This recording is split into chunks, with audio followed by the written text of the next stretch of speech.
ang NCCT din po ay nag-conduct ng kanilang pag-aaral tungkol po dito sa segment po na ito na itinutukoy ninyo, at nandito po si Dr. Luis Gatmaitan na kung saan man nagfo-fall yung category that is being considered dun sa segment na yon, kung bakit ganito po yung kinalabasan na hatol, no po, at desisyon.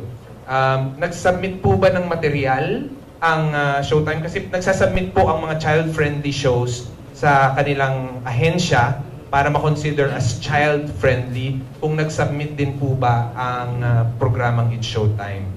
Ang The National Council for Children's Television is an attached agency of the Department of Education, and we are mandated to promote a child media environment in Philippine television, no? And dito po sa particular na, well, ang ginagawa namin, we ask the different broadcast stations, no, to submit their shows which they have classified as child-friendly or children's television. So parang sila mismo muna ang mag-identify. Tapos pag sinabit, kami ang nagbabalidate. Kasi may batas na po tayo ngayon na 15% of the daily airtime ng bawat network should be devoted to child-friendly shows, no? So dapat 15% pag kinumpute siya sa total airtime ng isang network. And mismong yung Showtime, hindi naman niya kinlasify yung sarili niya na child-friendly, no? It's a noontime show.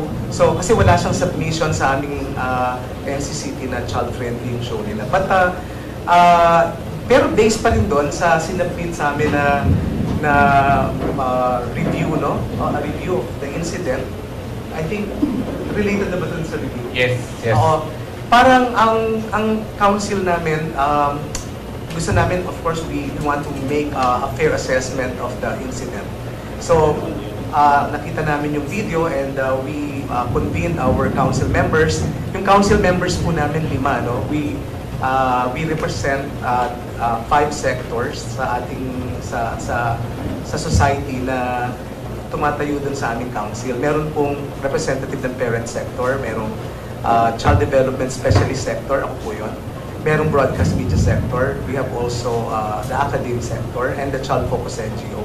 So may lawyers kami, may madre, may teacher, may SPED teacher, may parent.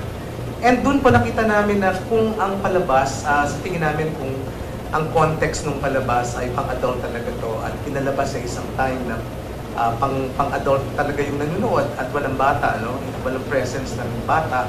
At ito ay parang sila mga adults ang nagkukwentuhan at gumagawa nito. Sa tingin namin, hindi sana yung naging malaking issue, no? But when they're in the presence of children, na siyempre hindi natin, wala pang mga malisya yung mga bata na yung mismong parang idea na may aksyon na sinasabi at saka yung dialogue na sinasabi.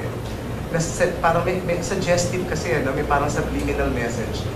Na tapos may mga action silang ginagawa using their itong fingers, no? Normal naman sa batang ginagawa talaga yun, eh. Sila man pag kumakain ng cake, di ba, ng icing, sinusubo nila sa bibig nila, pag kumakain sila ng chocolate or iba pang mga bagay, no? Pero hindi sila natatawa, di ba? Kasi normal nilang ginagawa. Ang nangyari siguro dito kasi yung context is merong tawanan na nagaganap among adults. Tapos may batang nandoon sa mismong segment na to na parang nag-wonder, bakit sila nagtatawanan? So, nag-arouse to ng curiosity. And that curiosity siguro, parang yun yung parang bakit nakakatawa? Doon napapasok ngayon na could it be sexually suggestive? Parang gano'n, parang gano'n na nagiging tingin.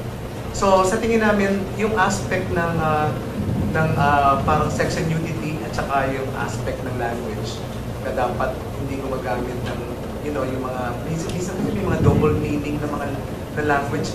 Sa bata kasi dapat klaro na black and white, walang mga gray areas, no? Kung sexually suggestive o kaya may mga language o dialogue na hindi klaro, nag-a-arouse to ng maraming tanong na hindi rin natin alam kung sino mag-a-address ng mga question na ito ng mga bata.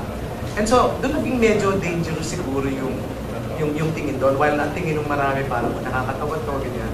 Pero ang nangyari kasi, this is done in the presence of children na nag-wonder sila during the time na nanonood kung ano yung nagaganap among adults na parang may sariling language na nag-uusap-usap sila, may dialogue na nag-uusap-usap sila. Parang ganun.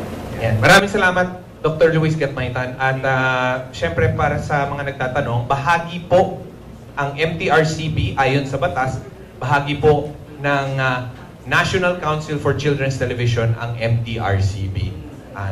As an ADCO. Advisory committee member ng NCCT ang MTRCB.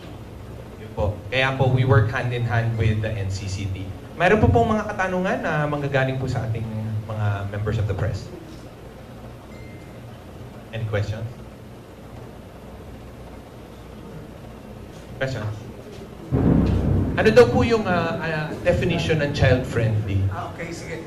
Maganda pong ano yun, no, mahimay natin. Dalawa kasi yung, pag sinabi nating children's TV program, these are shows specifically directed at children. Kumbaga nung kinikreate yung program, iniisip na agad nung director, nung writer, nung producer, na pambata itong palabas na to.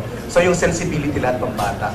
Now, when we talk of child-friendly TV programs, these are programs not specifically directed at children, pero ito yung mga programa namang hindi makakasama sa development niya as a person.